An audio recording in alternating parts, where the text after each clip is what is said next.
The direct means to eternal bliss. Chapter 2. The imposter's tricks. The ego controls all thinking. The ego can create an argument against anything. Therefore, reserve all arguments against what is being presented here until you have read the book at least 3 times. Otherwise, the ego will generate arguments against any anti-ego presentation, thus blocking what is being presented. See the vicious circle. The ego, in its attempts to prevent the ego from being exposed for the imposter self that it is, and to block the realization that the ego is the cause of all human sorrow and suffering, creates arguments against what is revealed in this book.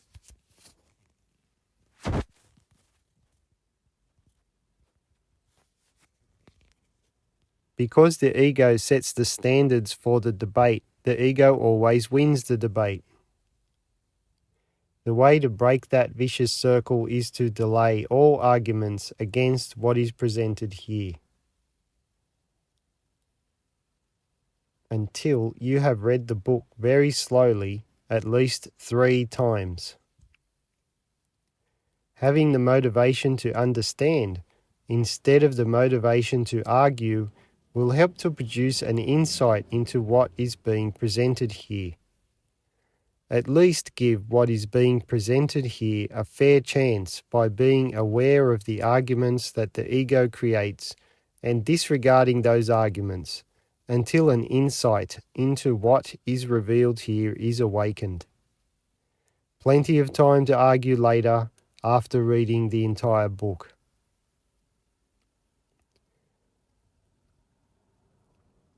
The ego has been deceiving humans for as long as there have been humans.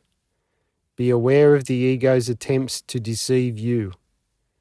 The ego controls all thinking, therefore various combinations of thoughts, ideas, beliefs and opinions are the ego's primary tools to preserve the ego's imaginary self and to prevent you from discovering your true self.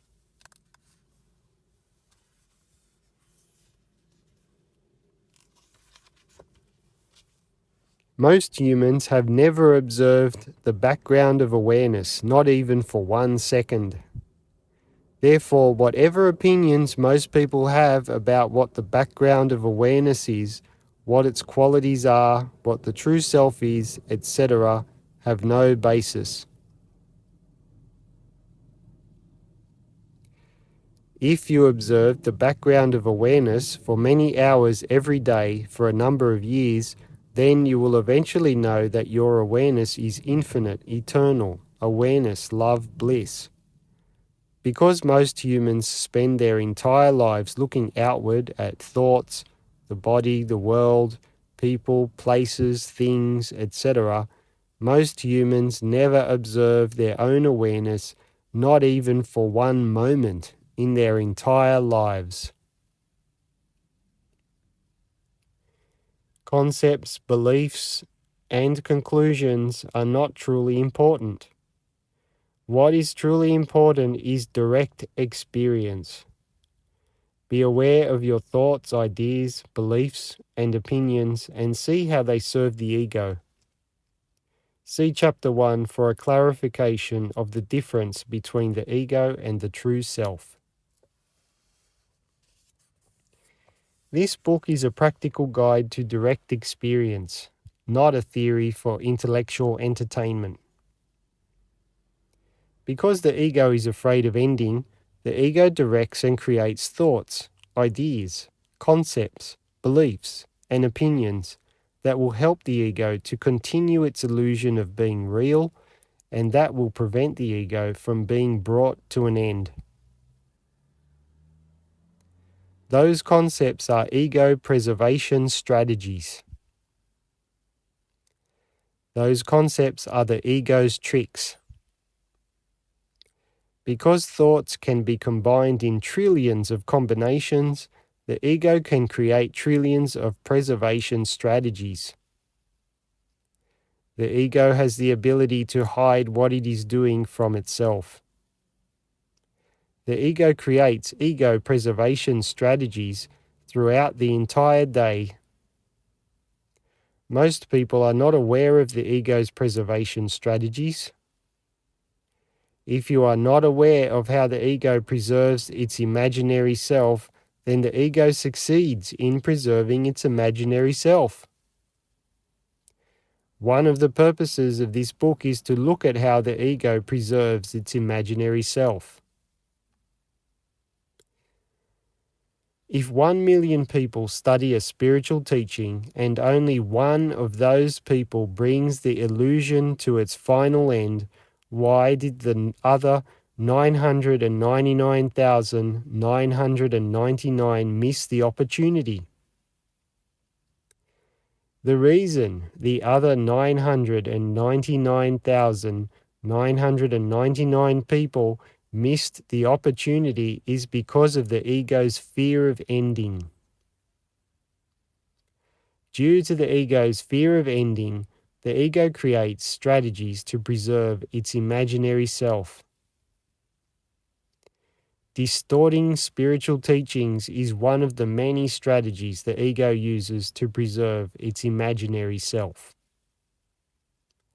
That applies to the teachings in the book you are now reading and to all other spiritual teachings. Right from the beginning, the ego's preservation strategies have to be dealt with. If the ego's preservation strategies are not dealt with, the ego will block out or distort what is revealed in the book you are now reading. Most attempts at awakening fail because of failure to put an end to the ego's preservation strategies. The ego's preservation strategies can be brought to an end. We will look at how to do that in this book. Usually, any mention of exposing the ego's preservation strategies makes the ego run the other way. Being willing to look at the ego's preservation strategies is a sign of spiritual maturity. Most people are not willing to look at the ego's preservation strategies. Reading a book that reveals some of the ego's preservation strategies will not make you immune to them. One of the ego's preservation strategies is the thought, "This does not apply to me." The ego is very tricky and deceptive in all humans. The ego is a liar in all humans. The ego lies to its imaginary self. When someone is or something is pointed out in this book and you think, "This does not apply to me," take a second look. Maybe it does apply to you and the ego is blocking that fact out as a preservation strategy. Challenge the thought, "This does not apply to me." The thought, "This does not apply to me," may be an ego preservation strategy. One of the differences between the one out of millions who awakens and the others who do not is the ability to stay focused on an essential point until it becomes an insight and a tool that you can use. An intellectual understanding of what is revealed in this book is only the first step. The second step is to go beyond thought to awaken insight. The book you are now reading is filled with the insights that lay the foundation for you to become the one who awakens and not one of the millions who miss. Dwell on what is written in every sentence, in every chapter, until an insight is awakened that becomes a tool you can use. To awaken insight, don't read what is written here the way you read a newspaper or trivia. and don't read for the purpose of gathering information. To awaken insight, read as though you were reading instructions about how to fly that are vital to prevent you from crashing. Slowly reflect on each sentence. Continue to reread long after the intellect has understood the meaning of the words. Reading very, very slowly is insight reading. Very slowly read. Read very slowly. Then reread and read at an even slower pace, allowing you to look deeply into each sentence and to see what each sentence points towards. The ego is like an inchworm that lets go of one thought only when it is grabbed hold of the next thought. Therefore, when rereading every chapter many times, over and over, don't be in a hurry to proceed to the next sentence. Stay with each sentence for a long time before reading the next sentence. It is important to understand the difference between insight and intellectual understanding. Never confuse intellectual understanding with insight. Intellectual understanding, which means understanding the words, is a good first step. However, after one has understood the words, if one then goes on to another concept before the insight has awakened, the words may become obstacles and hindrances instead of tools that end the ego. Intellectual understanding, an intellectual appetite, and an intellectual approach to spirituality are what characterize the 999,999 who miss. Insight is the approach used by the one out of millions who brings the ego to its final end. Most people study spiritual teachings because they enjoy the concepts.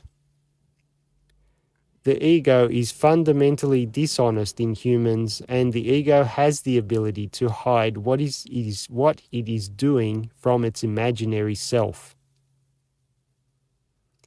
Therefore, many people fail to see that their primary reason for studying spiritual teachings is because they enjoy the concepts. The desire to go quickly on to the next concept and to gather more and more information and to read more and more spiritual books and to think about what has been read and to discuss what has been read and thought about are symptoms of the intellectual appetite and intellectual spirituality. Approaching the study of spiritual teachings intellectually, as just described, is an approach used by the 999,999 who miss. No opinions, philosophies, or beliefs are presented in this book. The report of direct experience and a practical guide to direct experience are presented in the book you are now reading. Ideas are not what this book points towards. This book points towards the awareness that is prior to thought and how to directly experience that awareness. The ego likes to scatter attention. Scattering attention is one of the ego's preservation strategies. Thinking scatters attention. To bring the attention to a single point and to dwell on that single point for a very long time is the way to awaken insight. Insight is not thinking, and insight is not belief. Insight is a permanent new perspective.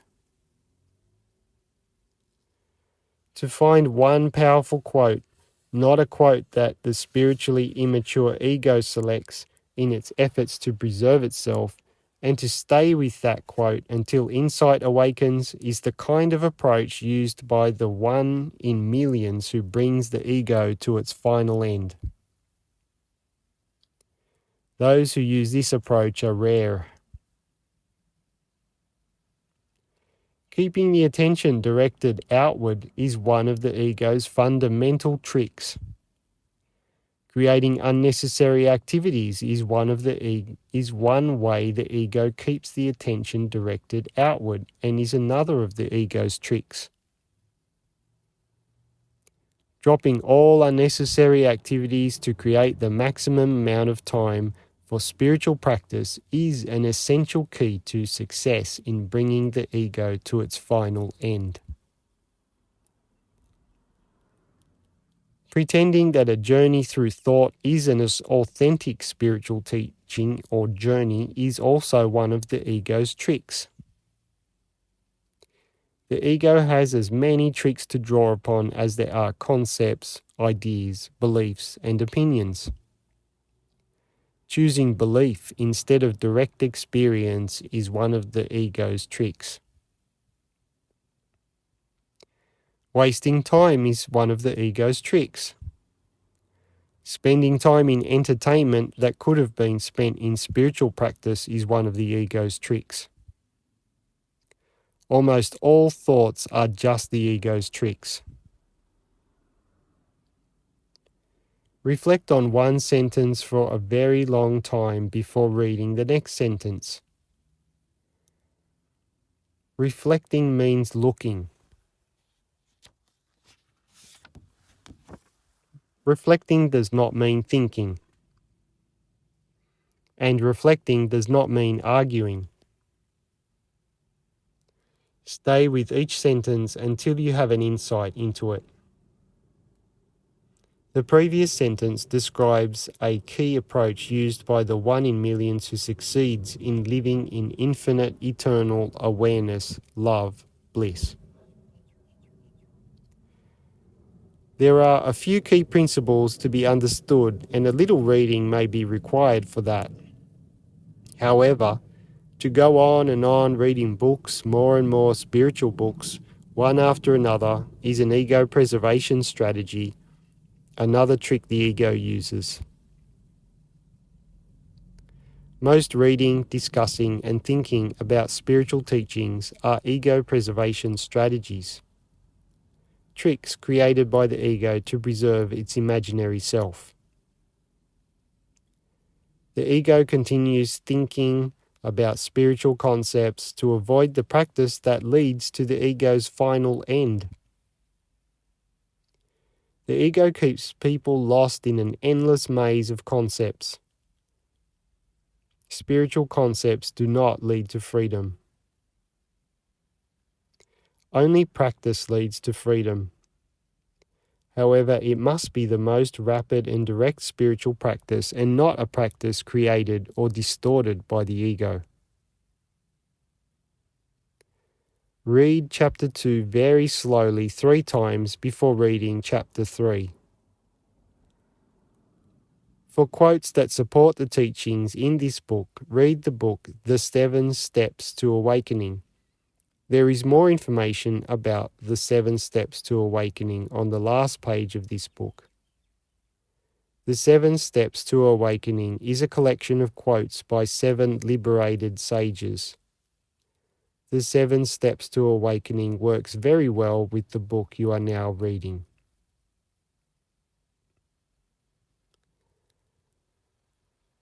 End of chapter 2.